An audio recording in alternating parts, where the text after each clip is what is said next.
بسم اللہ الرحمن الرحیم۔ محترم ناظرین، آج کی ویڈیو میں ہم آپ کو لیے چلتے ہیں ایک ایسے مجاہد کی داستان کی طرف جس نے اسلام کی راہ میں اپنی جان کی بازی لگا دی۔ یہ ہے حضرت خبیب بن عدی رضی اللہ تعالی عنہ کا قصہ، جو ایمان، جرت اور قربانی کی مثال ہے۔ ان کی شہادت کی کہانی سن کر آپ کا دل بھی ایمان کی روشنی سے منور ہو جائے گا۔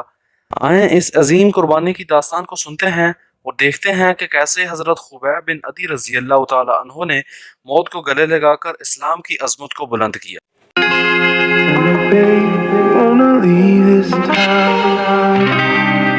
محترم ناظرین، خبیب بن عدی رضی اللہ تعالی عنہ کا یہ واقعہ ہجرت کے کچھ عرصہ بعد پیش آیا۔ ناظرین، کہتے ہیں جب دشمن محلہ چھوڑ دے یا شہر سے نکل جائے تو سکون مل جاتا ہے، لیکن مسلمانوں نے جب مکہ چھوڑا اور تمام جائیدادیں کفار کے حوالے کر کے مکہ 300 میل دور مدینہ میں جا آباد ہوئے تو کفار پہلے سے زیادہ بے قرار ہو گئے۔ اصل واقعہ یہ ہے کہ ہجرت مدینہ سے انہیں یقین ہو گیا تھا کہ مسلمان الگ رہ کر تیاری کریں گے، اہل عرب رسول اللہ صلی اللہ علیہ وسلم کی دعوت کو قبول کر لیں گے، اور جب یہ خطرہ دریا بن گیا تو ہماری سرداری کا جاہ و جلال اسلام کے سیلاب حق کے سامنے خس و خشاک کی طرح بہہ جائے گا۔ مدینہ پہنچ کر مسلمانوں کو پہل کرنے کی ضرورت پیش نہ آئی۔ قریش مکہ نے اپنی دماغی پریشانیوں کے ماتحت خود ہی آبیل مجھے مار کی روش اختیار کر لی تھی۔ جب بدر اور احد کے میدانوں میں ان کے تیغ آزماؤں کا زوم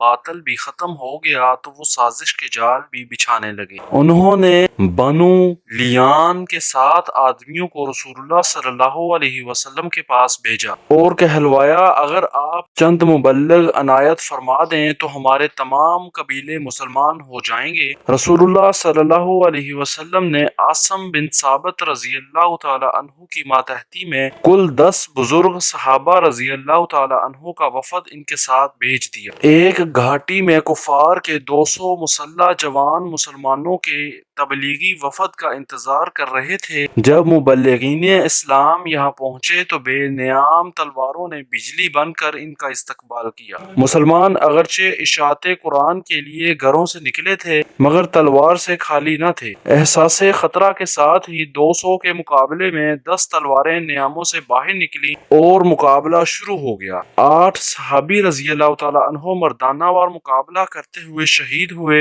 اور خبیب بن عدی رضی اللہ تعالی عنہ اور زید بن دسنہ رضی اللہ تعالی عنہ 2 شیروں کو کفار نے محاصرہ کر کے گرفتار کر لیا۔ سفیان ہذلی انہیں مکہ لے گیا اور یہ دونوں صالح مسلمان نقد قیمت پر مکہ کے درندوں کے ہاتھ فروخت کر دیے گئے۔ حضرت خبیب بن عدی رضی اللہ تعالی عنہ اور حضرت زید رضی اللہ تعالی عنہ کو حارث بن عامر کے گھر ٹھہرایا گیا اور پہلا حکم یہ دیا گیا کہ انہیں روٹی دی جائے اور نہ پانی۔ حارث بن عامر نے حکم کی تعمیل کی اور کھانا بند کر دیا گیا۔ ایک دن حارث کا 9 عمر بچہ چھری سے کھیلتا ہوا حضرت خبیب رضی اللہ تعالی عنہ کے پاس پہنچ گیا۔ اس مرد صالح نے جو کئی روز سے بھوکا اور پیاسا تھا، حارث کے بچے کو گود میں بٹھا لیا اور چھری اس کے ہاتھ سے لے کر زمین پر رکھ دی۔ جب ماں نے پلٹ کر دیکھا تو حضرت خبیب رضی اللہ تعالی عنہ چھری اور بچہ لیے بیٹھے تھے۔ عورت چونکہ مسلمانوں کے کردار سے ناواقف تھی،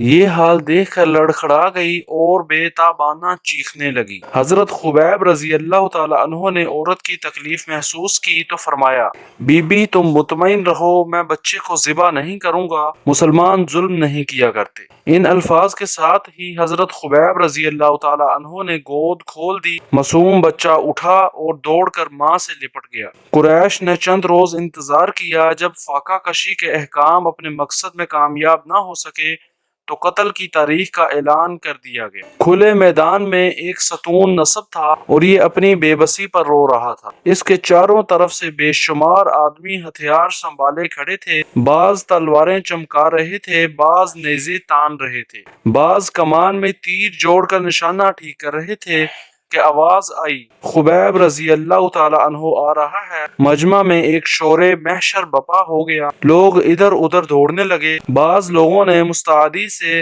ہتھیار سنبھالے اور حملہ کرنے اور خون بہانے کے لیے تیار ہو گئے۔ مرد صالح خبیب رضی اللہ تعالی عنہ قدم بہ قدم تشریف لائے اور انہیں صلیب کے نیچے کھڑا کر دیا گیا۔ اسلام چھوڑ دو تو تمہاری جان بخشی ہو سکتی ہے۔ حضرت خبیب رضی اللہ تعالی عنہ خطاب کرنے والے کی طرف متوجہ ہوئے اور فرمایا، جب اسلام ہی باقی نہ رہا تو جان بچانا بیکار ہے۔ اس جواب کی ثابت قدمی بجلی کی طرح پرشور بھیڑ پر گری، مجمع ساکت ہو گیا اور لوگ دم بخود رہ گئے۔ خبیب رضی اللہ تعالی عنہ کوئی آخری آرزو ہے تو بیان کرو۔ ایک شخص نے کہا، کوئی آرزو نہیں، 2 رکعت نماز ادا کر لوں گا۔ حضرت خبیب رضی اللہ تعالی عنہ نے فرمایا، بہت اچھا، فارغ ہو جاؤ۔ ہجوم سے آواز آئی۔ ناظرین، یہ تھی ہماری آج کی ویڈیو۔ اس واقعہ کا اگلا حصہ دیکھنے کے لیے ہمارے چینل اسلامک جزیرے کو سبسکرائب کریں اور ویڈیو پسند آنے کی صورت میں اس کو لائک کریں اور اپنے دوستوں کے ساتھ شیئر ضرور کریں۔ اللہ حافظ۔